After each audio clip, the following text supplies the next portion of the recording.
Assalamualaikum warahmatullahi wabarakatuh. Waalaikumsalam warahmatullahi wabarakatuh. Kami dari kelompok 3 dengan anggota saya sendiri Atika Nur Alfiah dengan M22615105. Dengan saya sendiri Dayani dengan NIM 011 dan saya Salma Musina dengan NIM 023. Di sini kami ingin menyampaikan terkait metode Paigem Gumbrut yang sudah kami ringkas. Pertama akan disampaikan oleh Mbak Salma. Yang pertama yaitu pengertian Paigem Gumbrut. Paigem Gumbrut adalah singkatan dari pembelajaran aktif, inovatif, kreatif, efektif, menyenangkan, gembira, dan berbobot.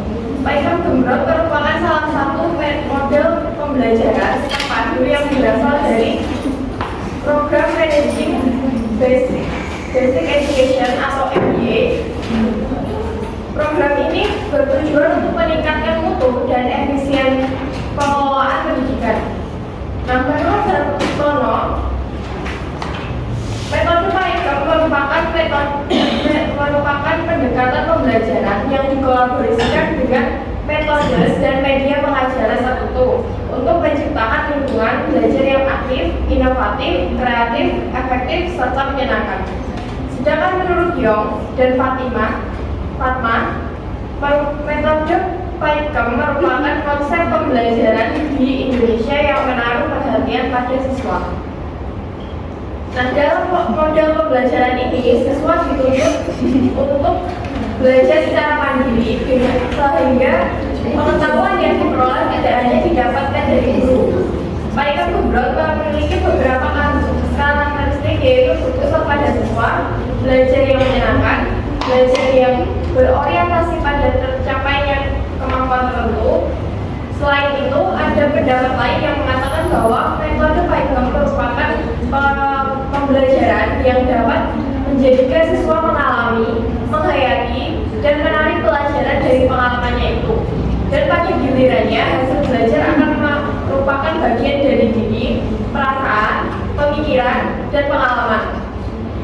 Hasil belajar kemudian akan lebih melekat dan tentu saja dalam proses seperti peserta didik didorong dan dikondisikan untuk lebih kreatif. Kemudian yang kedua yaitu karakteristik metode Paigem Gumbrut. Nah, Safi'i berpendapat bahwa akronim metode tersebut berfokus pada siswa, aktivitas, pengalaman, kemandirian siswa, konteks kehidupan, dan lingkungan sekitar. Oleh karena itu, metode Paigem Gumbrut memiliki beberapa karakteristik, yaitu yang pertama, mengalami pengalaman belajar, antara lain melakukan pengamatan, melakukan percobaan, melakukan penyelidikan, melakukan wawancara. Siswa belajar banyak melalui berbuat, pengalaman langsung mengaktifkan banyak indera. Yang kedua yaitu komunikasi dalam bentuk mengembangkan pendapat, yaitu seperti presentasi kelompok, memajang hasil karya, dan ungkapan gagasan. Interaksinya dapat berbentuk diskusi, tanya jawab, melempar kembali suatu pertanyaan, kesalahan makna berpeluang terkoreksi. Kemudian makna yang terbangun semakin mantap dan kualitas hasil belajar meningkat. Kemudian refleksi. Kegiatan refleksi yaitu memikirkan kembali apa yang diperbuat dan dipikirkan, misalnya mengapa demikian, apakah hal itu berlaku atau dan sebagainya. Kemudian yang ketiga yaitu langkah-langkah akan disampaikan oleh saya.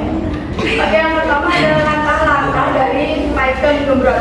Nah, proses Paigem Gumbrut pada dasarnya mengikuti langkah-langkah sintak pembelajaran terpadu. Secara umum, sintak tersebut mengikuti tahap-tahap yang dilalui dalam setiap model pembelajaran, memiliki 3 tahap. Yang pertama ada tahap perencanaan. Pada tahap ini, hal-hal yang dilakukan oleh guru adalah menentukan kompetensi dasar dan menentukan indikator dan hasil belajar.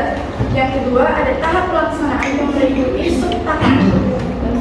Yang sub-tahap pertama yakni proses pembelajaran oleh guru. Adapun langkah yang ditempuh oleh guru antara lain Yang pertama adalah menyampaikan konsep pendukung yang harus dilakukan siswa.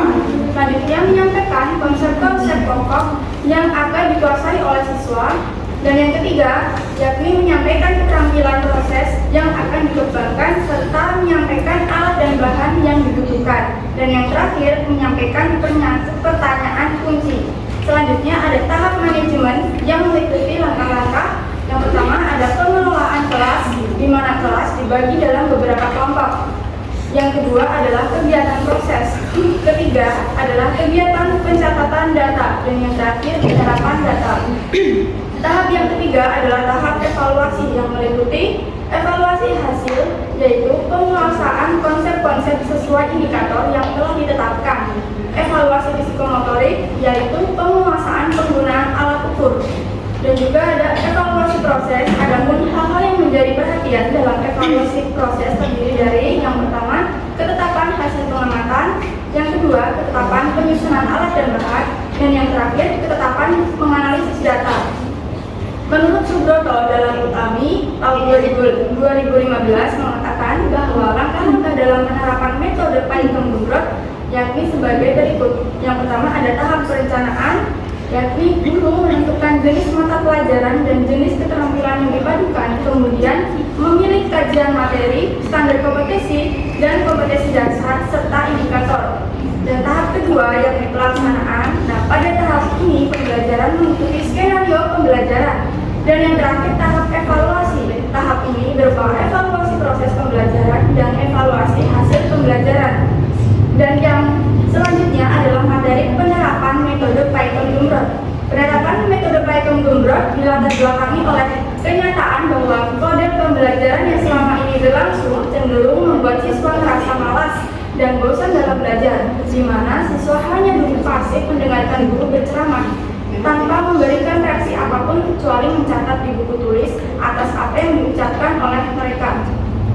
Nah, hal ini berakibat pada kurangnya optimalnya penguasaan materi pada diri peserta didik. Dengan penerapan Paichem di dalam kelas, seluruh siswa dapat terlihat secara langsung dalam proses pembelajaran dan tujuan pembelajaran yang telah ditetapkan dalam tercapai serta waktu belajar yang telah ditetapkan dapat dimanfaatkan sebaik mungkin.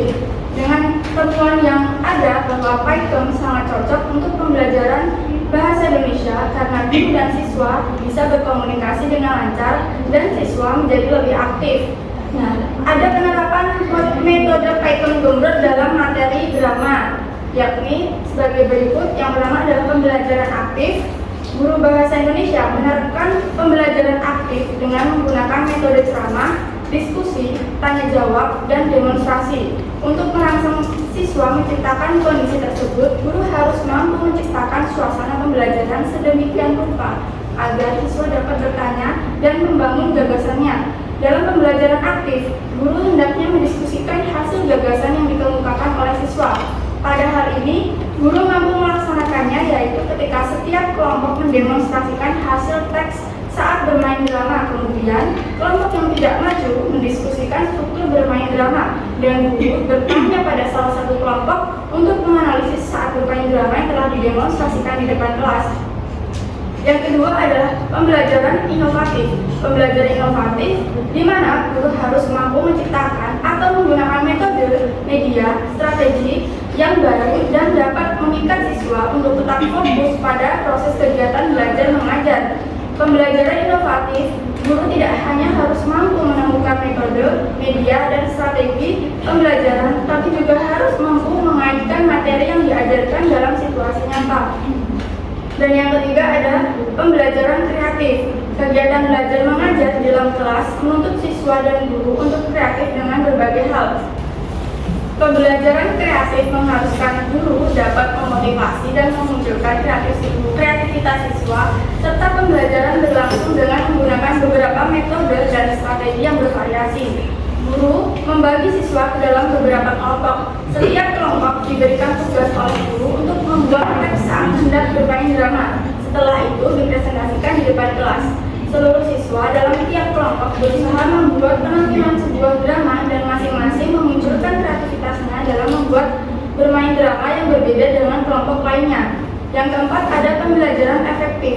Pembelajaran dikatakan efektif apabila seluruh siswa terlibat aktif dalam proses pembelajaran, sehingga suasana pembelajaran benar-benar kondusif dan terarah dengan tujuan kompetensi yang telah ditetapkan.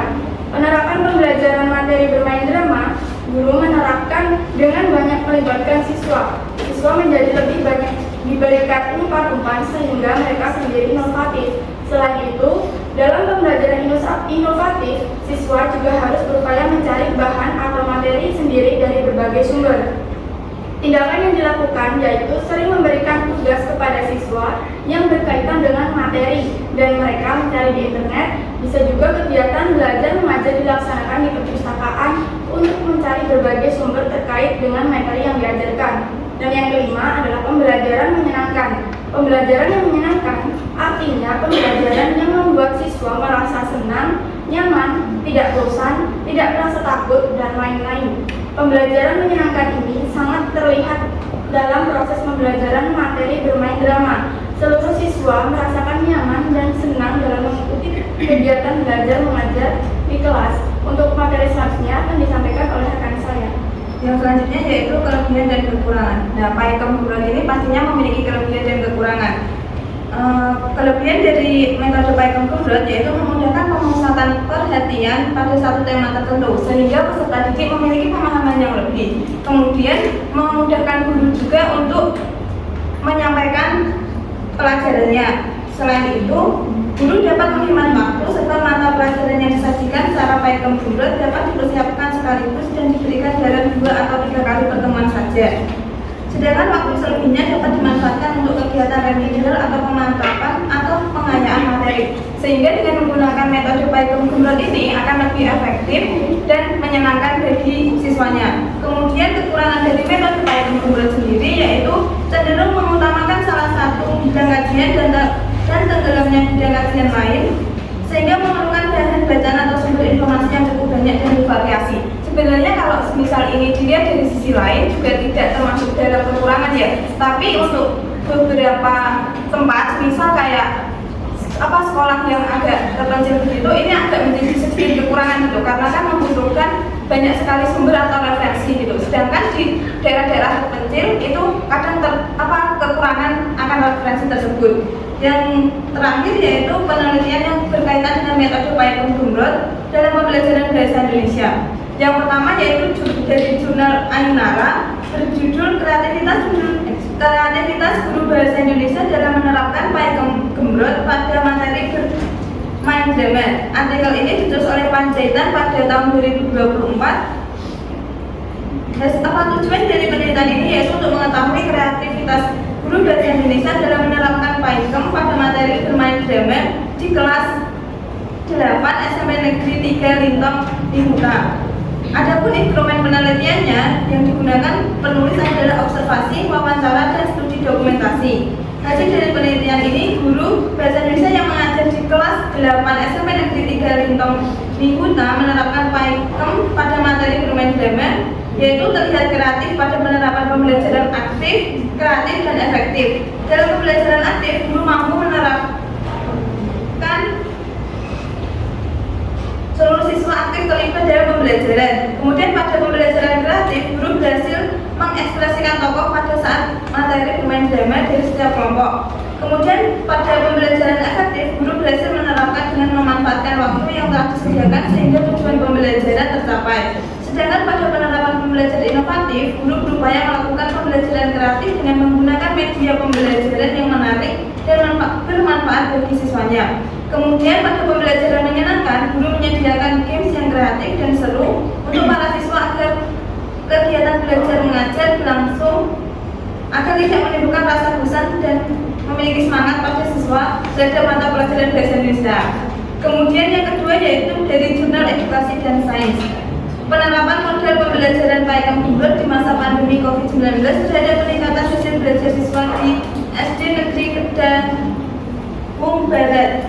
Artikel ini ditulis oleh Magdalena pada tahun 2020. Penelitian ini merupakan penelitian berjenis pre-eksperimental design. Dikatakan pre-eksperimen design karena penelitian ini belum merupakan eksperimen sungguh-sungguh. Desain penelitian yang digunakan digunakan yaitu one group pretest, proses design yang eksperimen dilaksanakan pada satu kelompok saja tanpa kelompok pembanding. Pada desain ini menggunakan pretest sebelum diberi perlakuan. Dengan demikian hasil perlakuan dapat diketahui lebih akurat karena dapat membandingkan keadaan sebelum dan sesudah perlakuan. Populasi dalam penelitian ini yaitu seluruh siswa kelas 3A di SD Kedaung Barat. Di masa pandemi ini, maka sampel yang digunakan adalah wawancara wali kelas 3 tersebut.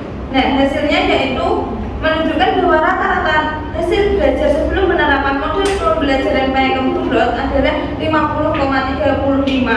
Sedangkan rata-rata hasil belajar setelah penerapan metode ini yaitu 79,19. Kemudian yang ketiga dari Jurnal Ilmu Pendidikan, Bahasa, Sastra, dan Budaya dengan judul Implementasi Model Pakem terhadap Fokus Belajar Peserta Didik dalam Pembelajaran Bahasa Indonesia yang ditulis oleh Santika dan teman-temannya pada tahun 2024. Pembelajaran Bahasa Indonesia membutuhkan fokus yang kuat dari peserta didik untuk mencapai pembahasan yang mendalam dan penugasan yang lebih baik terhadap materi. Salah satu pendekatannya yaitu meningkatkan fokus peserta didik dengan menerapkan metode Pakem Kumlot tersebut. Model ini menekan interaksi aktif antara guru dan siswa, penggunaan metode yang inovatif, serta suasana belajar yang kreatif dan menyenangkan. Penelitian ini menekan bagaimana penggunaan metode Pakem dapat merangsang partisipasi aktif pada peserta didik, meningkatkan keterlibatan dalam proses pembelajaran dan memperkuat pemahaman serta penggunaan bahasa Indonesia.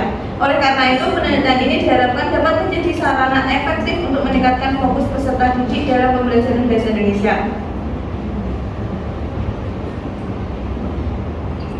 Sudah itu saja. Selanjutnya yaitu sesi diskusi dan tanya jawab. Siapa tahu ada yang mau diskusi, kami persilahkan.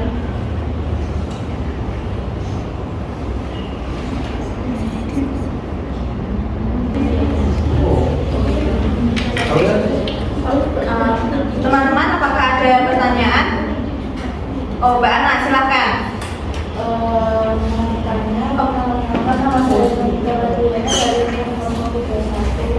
Apakah metode pembelajaran Pakem Kumlot ini sering dilakukan oleh guru dalam pembelajaran bahasa Indonesia? Oke, baik, terima kasih. Pertanyaannya kami tampung terlebih dahulu. Apakah ada pertanyaan lain?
Baik, Mbak Ana izin menjawab ya. Tadi pertanyaannya apakah metode Pakem Kumlot ini banyak dilakukan oleh guru dalam pembelajaran bahasa Indonesia dan begitu? Nah, sebenarnya kalau sebenarnya untuk apa ya, kita tahu apakah sesering apa metode Pakem Kumlot ini disampaikan di kelas, khususnya di mata pelajaran bahasa Indonesia, itu kami kurang menemukan ya. Tapi dari kita mencari referensi yaitu di website Google Scholar itu tuh banyak sekali penelitian yang melakukan dengan metode Pakem Kumlot itu. Jadi bisa disimpulkan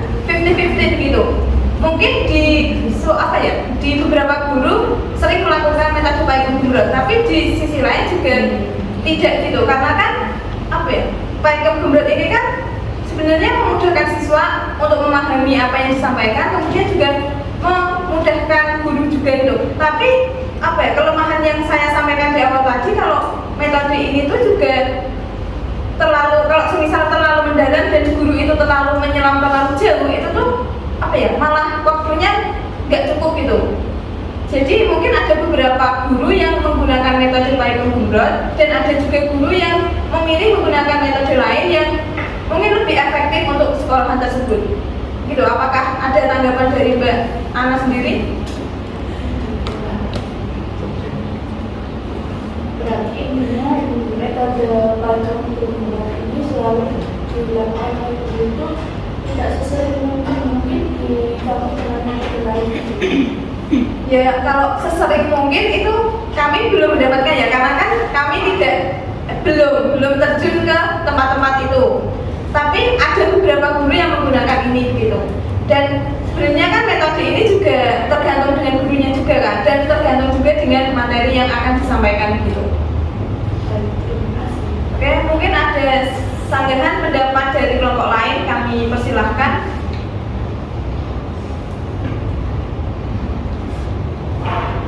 Atau pertanyaan lain? Oke, jika tidak ada, terima kasih atas perhatiannya. Kami tutup. Sekian, wassalamualaikum warahmatullahi wabarakatuh. Waalaikumsalam warahmatullahi wabarakatuh.